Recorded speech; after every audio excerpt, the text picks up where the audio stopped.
Shrimati Antonietta Di Melo Teatro.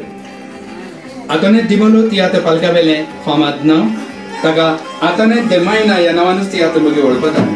Sasht वाठारात कुटोरी गावात 8 जानेवारी 1983 वर्षाचा जन्म झाला. पिराईच्या 17 वर्षात Antonietta बाई teatro माचेर पावले आले. Milagris Chandro या नामनीच्या प्रोड्युसर संघटनेने प्रोफेशनल थिएटर नाचून सुरुवात केली. उपरांत रोस्पन्स, मेनी द बांदा, टॉनी डायस, प्रिन्स जेकब, कॅनी फॉन्सी, Pergiti Butori, Sally, Vittorini, Mario Menezes, Lori Travasso, Ullastani आणि सभा प्रोड्युसर डायरेक्टरांच्या संघटनांकडे काम केलं. त्याचे नाव समोर ऑडिओ आणि व्हिडिओ सीडी असा.